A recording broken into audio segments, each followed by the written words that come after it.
Bismillahirrahmanirrahim. Assalatu assalam ala aswasalin wa ala alihi wa sahbihi ajma'in wa ba'd. Assalamualaikum warahmatullahi wabarakatuh. Mga kapatid sa Islam, nandito naman po tayo para magbigay ng Islamikong pagpapayo patungkol ito sa mahirap na pangarap. Lahat po tayo ay nangangarap para magbago o kaya mapaunlad ang ating pamumuhay. Kasi nga ganito talaga ang tao. Meron talaga siyang gustong makamit. Gusto niya mga bagay kung saan napaka-importante sa kanya. Kaya po mga kapatid sa Islam, ang mataas na pangarap ay wala namang problema. Pagkos inaanyayahan talaga tayo ng Islam tungo sa mataas na pangarap na gusto nating makamit. Kasi nga kapag makamit mo yan, magkakaroon ka talaga ng kagalakan, kasiyahan, o kaya mapagaan ang iyong mga saloobin. Kaya in-encourage talaga sa Islam ang mga ganitong mga pangarap. At bawat isa sa atin, babae man, lalaki man, o ano pa dyan, meron talaga siyang gustong makamit.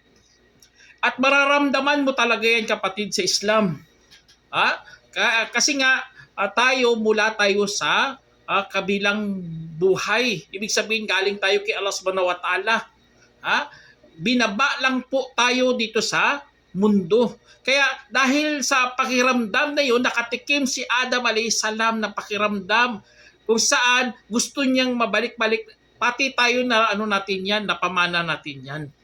Nagkaroon tayo ng ganitong pakiramdam na may gusto ka talagang makamit sa buhay mo. Na gusto mo maabot ang mga ganitong mga pangarap mo. Kaya alhamdulillah sa Islam, tinuruan talaga tayo na mangarap. At wag nating mamaliitin ang ating mga pangarap mga kapatid kahit dumaan ka sa mahirap na mga pagsubok ng Allah Subhanahu wa Ta'ala. Kaya po, kung gusto mo yumaman, wala namang problema. Kung gusto mo maging matalino, walang problema. Kung gusto mo maabot ang pinakamatinding edukasyon, walang problema. Basta po mga kapatid, itong kagandahan sa Islam, inuugnay talaga tayo kay Allah Subhanahu wa Ta'ala para magkakaroon tayo ng takot, para magkakaroon tayo ng dalisay na mga pag-iisip, para lahat ng mga ginagawa natin dito sa mundo, lahat ng ating mga pinapangarap ay meron talaga tinatawag na kabuluhan. Kaya dahil sa kabuluhan na gusto natin makamit dito sa mundo, gusto natin makaabot hanggang paraiso. Kaya huwag nating gayahin ang ibang mga tao mga kapatid na ang kanilang hangad ay hangad lamang sa makamundong bagay. Kasi nga nakakaakit ang mundong ito.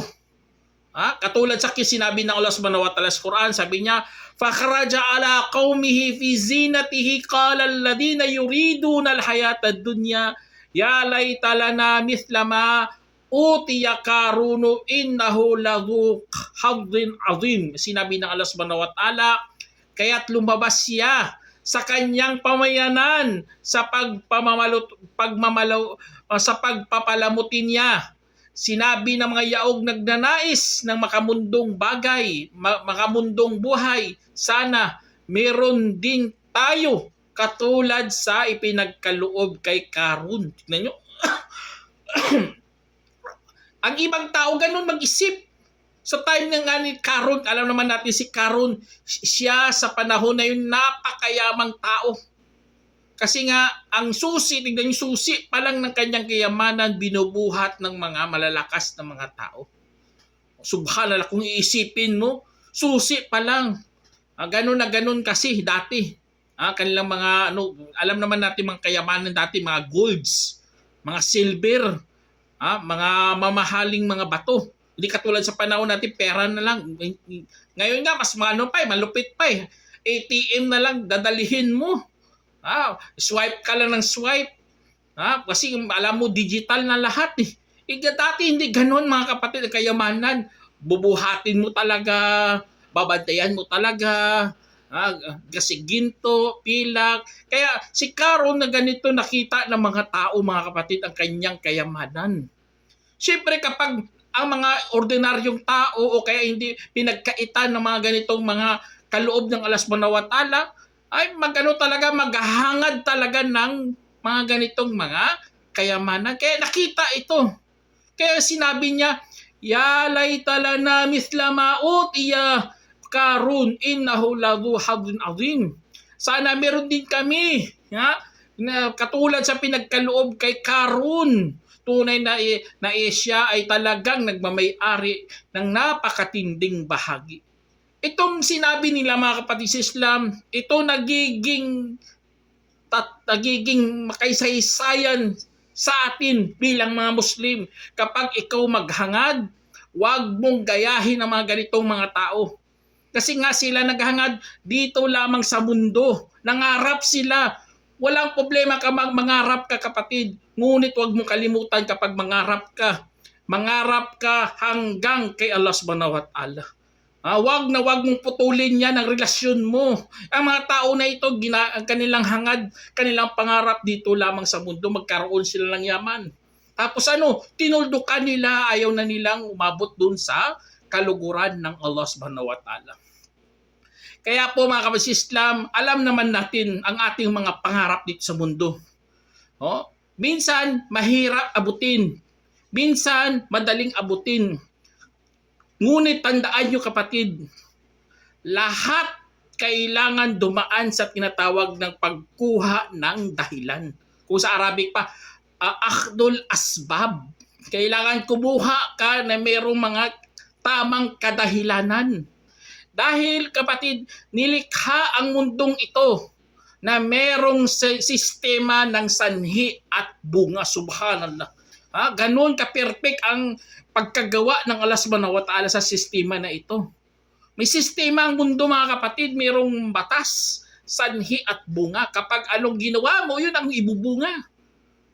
Kaya inutusan tayo ng Allah subhanahu wa ta'ala na magsagawa, kaya magtrabaho. Kasi nga napapaloob tayo sa sistemang ito. Kaya dahil doon mga kapatid, nagkakaroon tayo ng idea na hindi lang pala pwede mangarap na natutulog ka. O kaya nangagarap ka o na wala ka namang ginagawa kahit isang gawain. Kaya kailangan, kung gusto mo mangarap mga kapatid, kahit mahirap pa yan na pangarap, kailangan magbuwis ka talaga ng iyong lakas. Magbuwis ka talaga ng iyong lahat ng iyong makakayanan dito sa mundo. Kailangan mo ilabas yan, talento mo, pera mo, hirap mo, lakas, lahat ng lakas mo. Pati nga minsan pamilya mo para makamit mo lang ang iyong pangarap. Katulad sa mga OFW, iniwan nila pamilya nila para sa pangarap na gusto nilang makamit. Sa sarili man o sa pamilya, walang problema po yan mga kapatid. Basta, tintandaan nyo na magsalita lang tayo ng mabuti para kay Allah subhanahu wa ta'ala at sundin mo ang kanyang saloobin.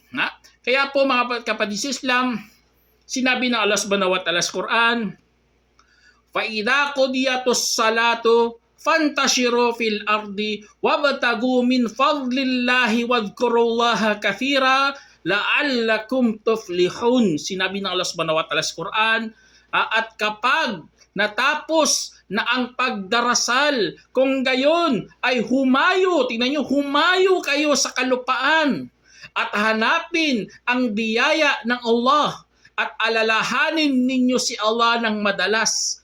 Baka sakali kayo'y magtatagumpay. Allahu Akbar. Tingnan niyo, subhanallah. Kung isipin mo talaga kapatid, nagbigay si Allah subhanahu wa ta'ala ng step by step dyan. Mga kapamaraanan kung gusto mo talaga umabot hanggang sa kay Allah subhanahu wa ta'ala. Tingnan nyo, simula pa lang, Qudiyatus Salah, ibig sabihin, magdasal ka muna, magsamba ka muna, sumunod ka, magpasakop ka muna kay Allah subhanahu wa ta'ala. Kaya kapag ikaw, ganon mga kapatid, tama ang iyong tinatahak na pangarap. Kailangan, mayroon ka talagang pagsasala. Kung gusto mong mangarap mga kapatid, wag mong kalimutin ang iyong mga tungkulin kay Allah subhanahu wa ta'ala. Kaya sa atin, alhamdulillah, mga bata palang tinuturuan na natin, inaalagaan natin, dinidisiplina natin ng pagsasala. Kasi nga, Ang bata kapag mangangarap na yan, ha, nakakalimot sila sa pagdarasal. Kaya sa Islam, hindi ganun ang ating pagtuturo sa ating mga anak, sa ating pagdidisiplina. Tinuturuan natin muna sila magsala. Ha?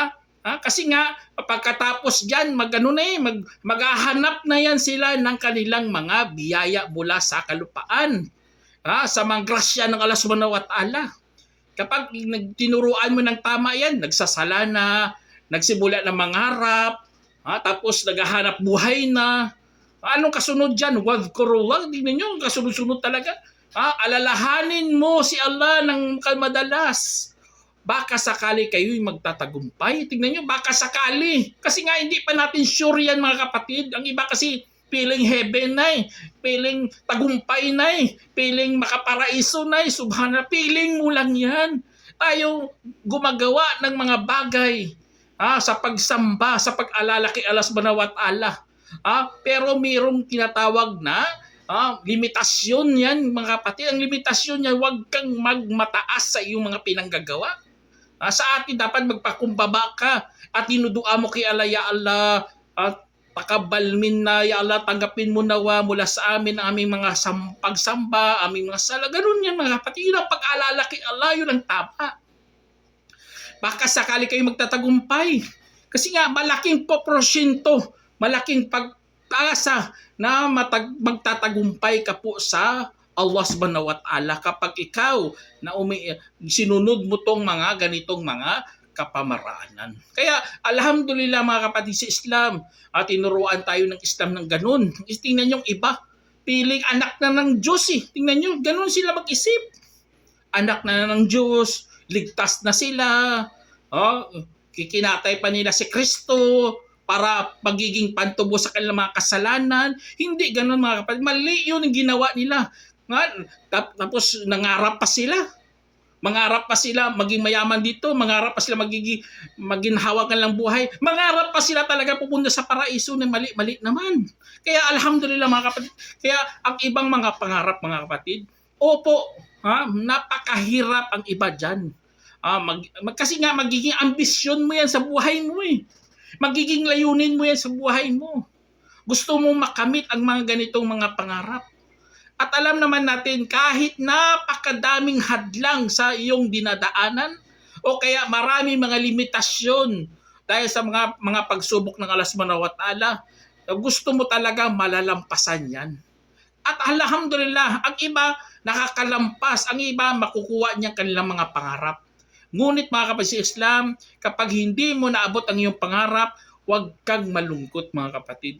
Kasi nga ikaw ay tumatahak sa tamang landas. Kapag hindi mo makuha dito sa mundo, huwag kang mag-alala, huwag kang magdadalamhati. Bagkus meron pang mga tinatawag na pagkakataon, ibang pagkakataon. Kung hindi mo makuha, baka sa paraiso yan. Allahu Akbar. Kaya lahat ng mga bagay dito sa mundo ay pagsubok lamang ng Allah subhanahu wa ta'ala. At kailangan dumaan ka sa tamang landas. Kahit sa dua mga kapatid, sa pagduduan natin kay Allah subhanahu wa ta'ala. Kung gusto mo makamit ang iyong pangarap kahit mahirap, magdua ka kay Allah. Hindi mo alam. Baka pakinggan ka ng Allah subhanahu wa ta'ala. Alam naman natin ang ating mga dua. Pupunta lang sa tatlo. Una-una, dito sa mundo, tinanggap ng Allah, tinugon niya. Pangalawa, baka itinago doon sa paraiso. Pangatlo, baka ang dua mo, yun ang humaharang sa mga parating ng mga kagipitan na para sa iyo. Kaya po mga kapatid Islam, yan isa sa mga pinakamagandang turo yan sa atin na magdua. Katulad sa hadith dito na an Abi Hurairah, anna Rasulullah SAW qal yustajabu li ahadikum ma lam ya'jal yaqulu da'awtu falam yustajab li. Sinabi sa hadith na inulat ni Abu Hurairah na sinabi ng mahal nating propeta Muhammad SAW, tutugunin para sa kaninuman hanggat sa hindi siya mag-apura. Tingnan nyo, tutugunin ng Allah subhanahu wa ta'ala hanggang hindi siya mag-apura. Na kanyang sasabihin, umiling ako at saka hindi naman itinugon para sa akin. Isinalaysay ni Bukhari. Iyon ang kondisyon mga kapatid. Yun ang kondisyon sa gusto mo magiging katanggap-tanggap o kaya matutugon ng Allah subhanahu wa ta'ala ang iyong mga pagsamba. Kailangan mo magtiis. Magdua ka lang kay Allah, pakikinggan ka ng Allah. Huwag kang mag-isip si Allah subhanahu wa ta'ala hindi ka pinapakinggan. Huwag kang ganun. Nawawalan ka na kaagad ng pag-asa. Ang Allah subhanahu wa ta'ala gusto niya pakinggan ka lang. Kasi nga magpapaalipin lang tayo kay Allah subhanahu wa ta'ala. Allahu Akbar. Kaya kapag ikaw mangarap mga kapatid, sabayan mo ng dua. Damihan mo ng dua. Allahu Akbar, baka tatanggapin ng Allah at malugod pa sa iyo ang Allah subhanahu wa ta'ala hanggang sa paraiso yan mga kapatid, dua natin. Hindi nyo alam yan. Hanggang paraiso yan ang dua natin. Kaya dahil sa mga dua natin, baka yun pa ang dahilan kung bakit nakapasok ka sa Firdaus. Tapos mga kapatid, kahit mahirap ang ating mga pangarap dito sa mundo, kapag nangangarap ka, gusto mo maging manager, gusto mo malaking sahod, gusto mo lahat-lahat, wala problema nga yan mga kapatid, basta hindi ka lang gumagawa ng mga haram. At ang mga, kapag ikaw, Muslim na meron kang paniniwala kay Allah subhanahu wa ta'ala, natatakot ka sa Kanya, tandaan nyo mga kapatid, katulad sa sinabi dito ng Allah subhanahu wa ta'ala, sabi niya, Ya ayyuhar rusulu, kulu minat tayyibati wa'malus saliha, inni bima ta'maluna alim. Sinabi ng Allah subhanahu wa ta'ala, o mga mensahero, kumain kayo mula sa mga malilinis at gumawa ng mabubuti. Sa katunayan ako ay maalam sa inyong mga ginagawa. Kaya dito sa sinabi ng Allah subhanahu wa ta'ala, naukol ito sa mga mensahero ng Allah subhanahu wa ta'ala. Naukol sila kasi nga inutusan sila at alam naman natin kapag inutusan ang mga mensahero, parang inutusan na rin ang kanyang mga pamayanan, mga nasyon niya. Kaya dahil dito sa utos na ito, kumain ng malilinis. Kaya kapag ikaw mangangarap kay Allah subhanahu wa ta'ala mga kapatid, kahit mahirap pa yung pangarap, magdua ka kay Allah subhanahu wa ta'ala at kumain ng mga malilinis. At gumawa ng kabutihan. Allahu Akbar. At iyan ang isa sa mga tinatawag nating kapag gusto mo talaga makaabot sa mga ganito, pagkain ng malilinis, kaya sa pangarap mga kapatid, kung kumakain ka lagi ng mga haram, panglalamang, nagbebenta ka ng mga haram, ang tandaan nyo, ang pangarap mo ay puro haram din, subhanallah. Tingnan niyo. Kapag ikaw kumakain lagi ng mga haram, mga marurumi, galing sa mayroon kang inapakang karapatan, mayroon kang inakaw, ano pa dyan mga ginagawa mo, talagang pangarap mo rin, haram ang gagawin mo, subhanallah. At madadama yan pati mga pamilya mo. Itong nakakatakot mga kapatid. Kasi nga, ganito eh. Kaya utos sa atin, ay kumain ng malilinis at gumawa ng mabubuti. Kasi nga, kapag kumakain ka ng malilinis, ang utak mo ay dalisay. Makapag-isip ka ng maayos. Kaya po mga kapatid, yun ang isa sa mga kagandahan na ang pagsunod kay Allah subhanahu wa ta'ala. Kasi nga, ma-appreciate mo talagang utos sa atin ng Allah subhanahu wa ta'ala. Kaya pangarap ng iba, magiging matagumpay na mga negosyante. O kaya, pag-aral sa mga kilalang mga universidad. Ang iba naman gusto niya, magiging mataas ang kanyang posisyon sa isang kumpanya. O kaya ang iba gusto niya, pangarap niya sa buhay, ang mga anak niya ay magiging mga profesional. O kaya ang iba, simpleng pangarap lang, gusto lang makapag around the world. Subhanallah, yung mga ganong mga simpleng pangarap lang. Pero kung iisipin mo, ay napakahirap gawin po. Totoo, kaya kailangan tiis, tiyaga at determinasyon. Allahu Akbar. Kaya dahil doon mga kapatid, dahil sa landas, tandaan nyo ang mga landas ng mabuti. Kahit matagal yan kapatid, step by step, parang mga bato yan, apak-apakan mo. Kahit matagal pa yan, o kaya mahirap pa yan, basta mabuti, inshallah ang pangarap mo ay ligtas. Ngunit kung tumahak ka sa masama, Kahit madali pa yan, easy money. Patayo ka ng beer house na, dami talagang dudumugin talaga ng mga tao yan, lalo na mga manginginom ng alak. Kahit mahal pa yan, bibilihin nila yan kasi ganun eh. Madaling pera eh. Yun ang mga negosyante iba, gagawa ng mga ganun. Kahit madali pa yan, o kaya mabilis ang pera dyan, ang pangarap mo kapatid ay mapapahamak. Yun ang nakakatakot. Mapapahamak ang iyong mga pangarap sa buhay. Kung nakuha mo dito sa mundo, magugulat ka. Bakit? Parang parang kulang. Kasi nga, walang baraka. O kaya kung walang baraka, magano ka talaga, madismaya ka kaagad. Kahit sobrang yaman mo na, madidismaya ka. Subhanallah. Kasi nga, walang baraka. Hindi mo maramdaman ang kasiyahan. Lalo na sa kabilang buhay. Sa kabilang buhay, walang-wala ka talaga mapapala kay Allah subhanahu wa ta'ala. Kasi nga, wala kang ginawang kabutihan. Itong nakakalungkot. Kasi nga iba, akala nila nakagawa sila ng mabubuti, wala pala silang nagagawa. Kaya ang kanilang mga pangarap, mga kapatid, kahit mahirap pa yan, pinaghirapan nila. Nagpupuyat pa sila. Iba ganun eh. Isa pa sa mga estudyante, nagpupuyat talaga. Gusto niya magiging doktor o kaya magiging engineer. Mga professional na mga trabaho, gusto niya maabutan yan kahit nagsunog kilay ka pa, wala ring saysay ang pangarap mo kasi nga dadalhin ka lang sa impyernong apoy. Subhanallah. Kaya bilang Muslim mga kapatid, sa mga pangarap natin, dapat alamin mo talaga ang tinatawag na kinalalabasan ng iyong mga pangarap sa buhay. Ganun mga kapatid. Tayo mag-isip, dapat simula pa lang, alam mo rin ang kinalalabasan. Kaya ang isa, si Allah subhanahu wa ta'ala, lagi niya sinasabi sa Quran, aminu billahi wal yawmil akhir. Maniwala kayo kay Allah at sa kabilang buhay.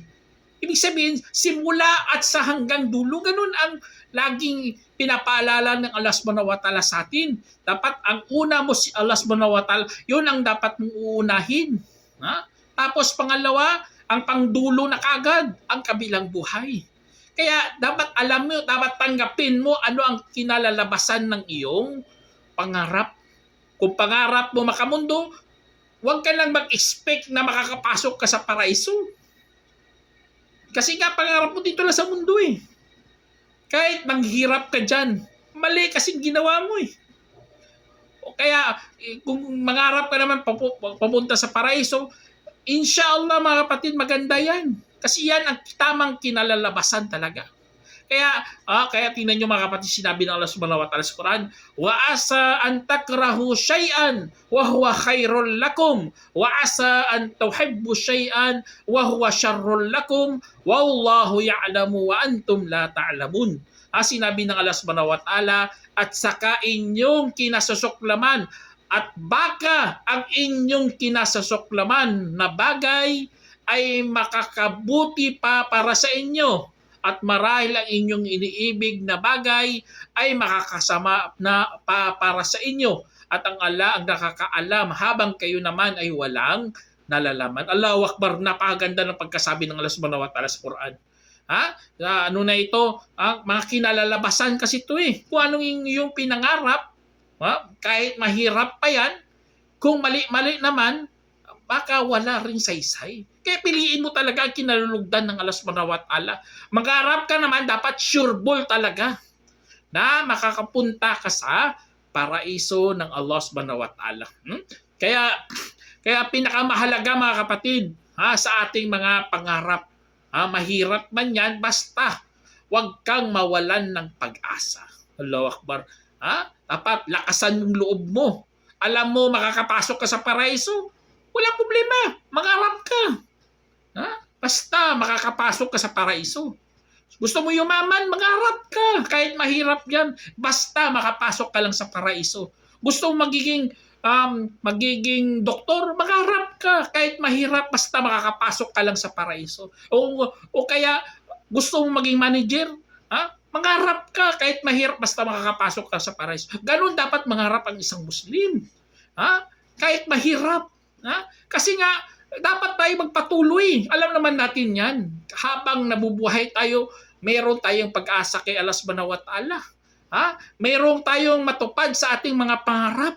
Mahirap man yan. Walang problema. Kaya ganun ang gusto ng Allah Subhanahu wa Ta'ala na tayo mangharap tayo. Ngunit wag mo lang kalimutan na mangarap ka papunta sa paraiso. Kasi nga maraming mga nakaakit-akit ng mga pangyayari dito sa mundo na inaakit ang tao na manatili lang kanyang pag-iisip dito sa mundo. Isa sa mga sinabi ni Ali, radiyallahu anhu, sabi niya, tumindi ang aking takot sa dalawa. Pagpapahaba sa inaasam at pagsunod sa pagnanasa. At ang pagpapahaba ng inaasam ay nakakalimot at ang pagsunod sa pagnanasa ay humaharang sa katotohanan. Subalit natin napakaganda ng sinabi ni Ali. Kapag pinahaba mong iyong inaasam, ibig sabihin, hindi mo ginagawa. Pinaano mo, bukas na ng yan siya nakakalimot ka sa mga gawain, lalo na sa pagsasala. Kinakalimutan mo na si Allah.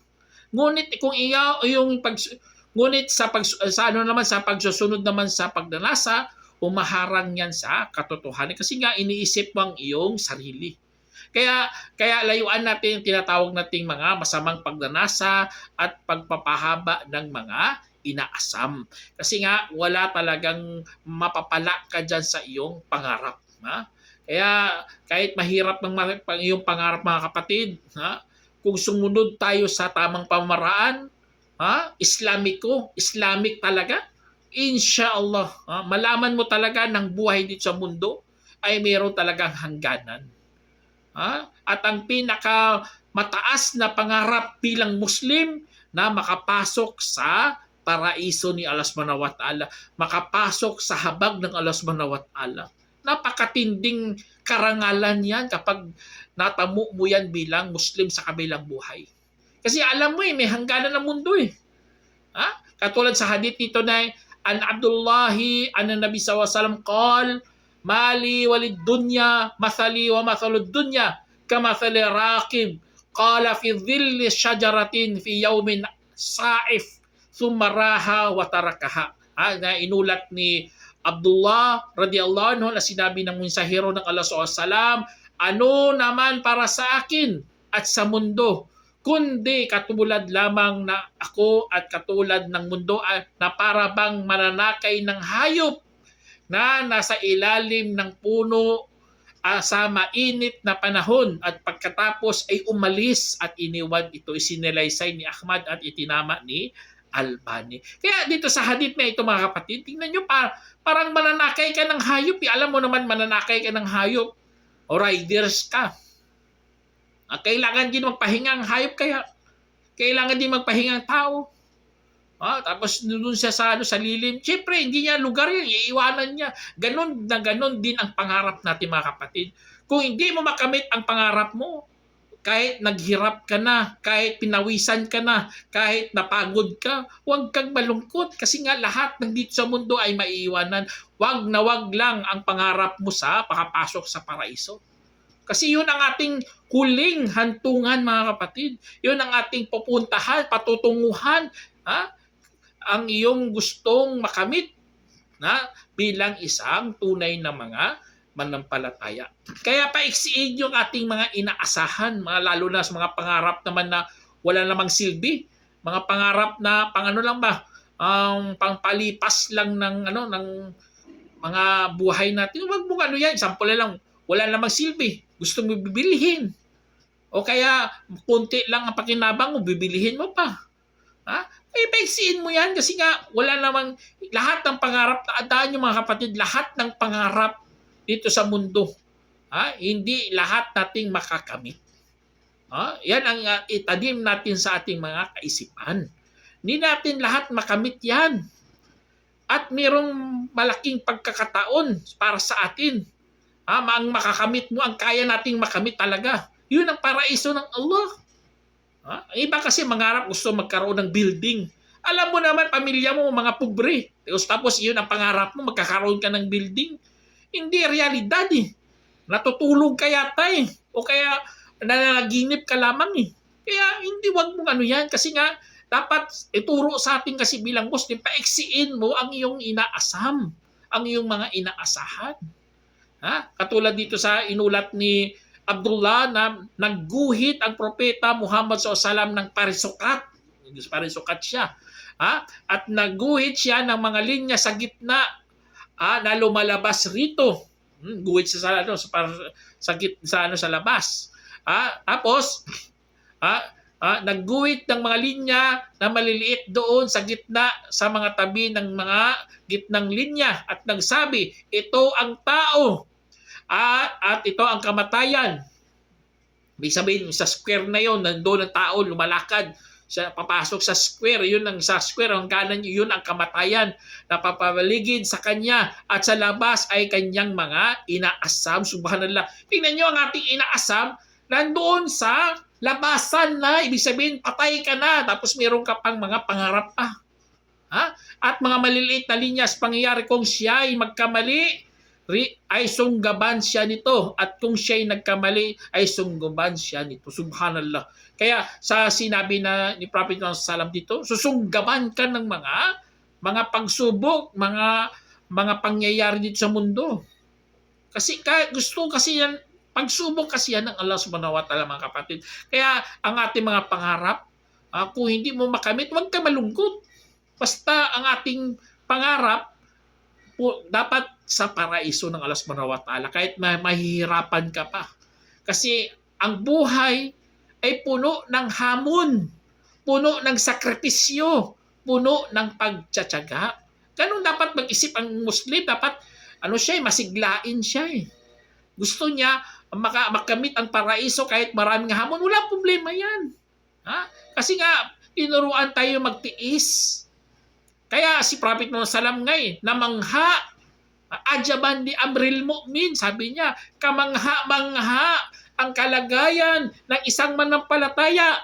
Katotohanan, ang kanyang kalagayan ay mainam lahat at wala ito para sa kaninuman bukod sa manampalataya. Kapag makaranas siya ng kaginhawaan, ay nagpapasalamat, subhanallah. At kapag at ito ay maging mainam para sa kanya, at kapag makaranas siya ng kagipitan ay nagtitiis, kaya't maging mainam ito para sa kanya, isinalaysay ni Muslim. Allahu Akbar. Tingnan niyo, napakaganda pagkasabi ng mahal nating propeta. Namanghang propeta ajaban, sabi niya. Kasi dapat ganun eh. Sa mga pangarap natin, ako hindi mo makamit, huwag kang magdadalamhati dyan. Iba kasi magkukulong. Ang iba sumubray. Nagpapatiwakal talaga. Ayaw, hindi niya makuha-kuha. Nagpapatiwakal. Kaya audubila sa mga ganitong mga tao, mga kapatid. Wag na wag yung gayahin ng mga ganito. Tayo, sinabi ng Allah Subhanahu wa Ta'ala, mga kapatid. Kasi dapat inuruan tayo na wag kang magpapa-apekto eh. Sa mga mahihirap mong pangarap, tapos hindi mo nakamit. Ang iba kasi, nagpapa-apekto. Kaya tuloy, kinitil nila ang kanilang mga buhay. Audubillah. Sinabi ng Allah Subhanahu wa Ta'ala, kullu nafsin dha'iqatul maut wa nabluukum bisyarri wal khairi fitnah wa ilayna turja'un. Sinabi ng Allah Subhanahu wa Ta'ala, ang lahat na sarili ay makakatikim ng kamatayan at susubukan namin kayo sa masama at mabuti bilang pagsubok at sa amin kayo magbabalik. Tingnan nyo, gano'n na gano'n ang pagkasabi ng Allah. Makakatikim mo, hintayin mo yan, huwag mo patayin sarili mo, mamamatay ka rin. Iba kasi grabe talaga eh. Pinapatay nila sarili nila. Meron nga ako nakita eh, pati mga kapatid niya, pinagpapatay ng bata, subhanallah. Kaya sana hindi tayo umabot sa mga ganito, kasi lahat naman tayo mamatay. At ang ito, mga kapatid, pagsubok to ng Allah, masama man at mabuti, ay mga pagsubok po yan ng Allah. Kaya wag kang maapekto sa mga ganitong mga pagsubok sa pagkamit mo ng iyong pangarap, kahit ito ay napakahirap. Kaya at isa mga kagandahan sa Islam, mga kapatid, tinuruan talaga tayo ng Allah Subhanahu wa Ta'ala para maging kalmado ka lang, para maging mahinahon ka lang, na ang buhay sa mundo ay minsan maginhawa at mahirap. O kaya Magkasama ang dalawang ito, ginhawa at ang hirap. Magkasama yan, di yan sila naghihiwalay. Ha? Kaya sinabi ng Allah, fa inna ma'al usri yusra. Inna ma'al usri yusra. Sinabi ng Allah subhanahu wa ta'ala, kaya't sa katiyakan, ang kasama ng paghihirap ay kaginhawa. Tingnan niyo, magkasama pala yan silang dalawa. Katotohanan, ang kasama ng kahirapan ay kaginhawaan. Magkasama. Hindi yan sila umaalis. Kaya example na lang, mga mag-asawa, nangangarap sila magkaroon ng anak. Alhamdulillah, pinagkalooban sila ng anak. Nagkaroon sila ng supling. Bibi pa lang, sanggol pa lang, inalagaan. Hirap kaya mag-alaga ng sanggol. Nahihirapan sila. Magpupuyat sila, magtitimpla sila ng gatas, maglalaba pa, magpupuyat pa. Lahat ng hirap, pero kaginhawaan naman kasi may anak na sila, nasisiyahan sila. Ganun ang buhay eh. Magkasama talaga yan eh. Ang iba kasi iniisip lang, puro lang kaginhawaan, walang hirap. Mali yun. Dapat magkasabay yan kung gusto mo magtagumpay. Kung gusto mo talaga makamit ang iyong mahirap na pangarap, dapat ipagsabay mo talaga ang kaginhawaan at ang kagipitan. Tinatawag na paghihirap. Kasi nga nasabi yan ng Allah subhanahu wa ta'ala. At ganito talaga kadalasan sa mga pangyayari mga kapatid. Itong marami sa atin. Kasi minsan lang yan, pagkatapos ng paghihirap ay kaginhawan, minsan lang yan mangyari. Alam naman natin yan. Hindi naman tayo bulag mga kapatid sa realidad ng buhay. Ang realidad ng buhay, magkasama talaga lagi ang kahirapan at kaginhawaan. Allahu Akbar. Example na lang, bigyan mo example. Bumili ka ng sports car. Mashallah, sports car, mayroon kang magandang sasakyan. Pero malaban mong maintenance, napakalaki. Sobrang sakit ang ulo mo. Pero makakasakay ka ng sports car na makaganda na takbo. Di ba? O kaya magkaroon ka ng bahay na malaki. Mashallah, malaking bahay mo. Pero maintenance na naman, kuryente, babayaran mo, tubig, ano pa dyan, dilinisan mo pa. Hirap kaya yun. Kaya magkasabay talagang dalawa. Ang kaginhawaan at ang tinatawag na kahirapan. Kaya sa mga pangarap natin mga kapatid, kahit mahirap pa yan, kung hindi mo makamit, ipa-Diyos mo na lang yan. Allahu Akbar. Ito kagandahan sa turo sa ating mga Muslim na ipinapa-Diyos natin lahat ng bagay. Sabi natin, kay Allah na lang yan. Siya ang mas nakakaalam. Qadarullah. Itinalaga na yan ng Allah. Allahu Akbar. Yun ang lumalabas sa bibig mo. Hindi pagmumura, hindi pagmamaliit sa sarili mo, hindi binababa mo, hinahamak mo pat lahat ng mga tao sa paligid mo, pati pamilya mo, pati magulang mo. Bakit ang hirap-hirap? Kasi kasalanan yung mga magulang. Subhanallah. Yun ang isasabihin mo. Kaya magsabi ka, kasi nga alam naman natin mga kapatid, natuyo na ang mga panulat. At yun lahat na sa kaalaman ng Allah subhanahu wa ta'ala. Alam naman natin yan, kasali na yan sa kadar ng Allah subhanahu wa ta'ala. Kaya ang Allah higit na nakakaalam sa ating mga kalagayan. Kung hindi natin maabot ang anong meron tayo mga kapatid, meron namang ibang pagkakataon. Lalo na sa paraiso, yun ang iisipin mo na lang. Ang kaya mong abutin, kaya ng pangarap mong abutin. Kahit mahirap mo yan, pero abot kamay yan. Kung sa atin pa, abot kamay yan. Allahu Akbar. Ayun ang pangako ng Allah subhanahu wa ta'ala na kaya mo yang abutin. Kaya ang mga hirap sa buhay mga kapatid, balang araw, mga pangarap mo na hindi mo makamit-kamit, kung mangarap ka mali-mali, ay talagang balang araw magsisisi ka talaga sa iyong mga pinanggagawa. Ang iba ganun mangarap siya mali-mali, kaya tuloy balang araw magsisisi. Saan siya magsisi? Dito sa mundo? Oo, minsan dito sa mundo. Ngunit ang pinakamatinding pinagsisihan ng isang tao talaga doon sa kabilang buhay mga kapatid. Yun ang nakakatakot sa lahat. Tingnan niyo sa sinabi ng Allah subhanahu wa ta'ala sa Quran, sabi niya, فَهَلْ لَنَا مِنْ شُفَعَاءَ فَيَشْفَعُوا لَنَا أَوْ نُرَدُّ فَنَعْمَلُ غَيْرَ الَّذِي كُنَّا نَعْمَلُ قَدْ خَسِرَ أَنفُسَهُمْ وَضَلَّ عَنْهُمْ مَا كَانُوا يَفْتَرُونَ.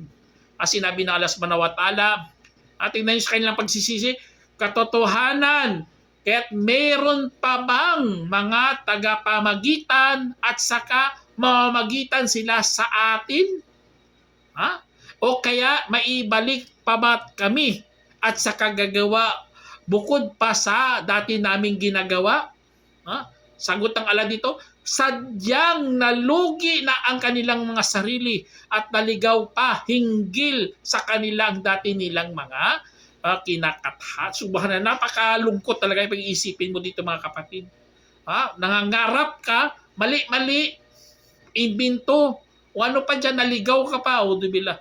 Sana mga kapatid sa Islam, lakasan yung ating mga sarili, lakasan yung inyong pananampalataya, kasi ang pagkakataon na ito, hindi mo dapat sinsayangin dito sa mundo. Ang pangarap natin kahit mahirap pa yan. Basta, tama, wasto, angkop, abot kamay, walang problema. Kasi nga hindi mo sasabihin katulad dito sa sinabi ng mga hindi Muslim. Sinabi ng Allah, "Falaw anna lana karratan fanakuna minal mu'minin." Sinabi nila mga kapatid, kaya't kung meron lamang kaming pagkakataon, kung gayon kami ay magiging kabilang sa mga mananampalataya. Subhanallah. Wala nang pangarap doon sa kabilang buhay. Mangangarap ka pa doon pa sa kabilang buhay. Dito lang yan sa mundo. Ang pangarap. Wala ka ng doon kasi walang silbi ang pangarap doon. Mga request doon. Masasabihin mo. Kaya kung simple ang pangarap mo, paraiso, tama yan kapatid. Kasi abot kamay po yan. Kaya inshallah sana meron kayong napulutang aral mga kapatid. Hanggang dito na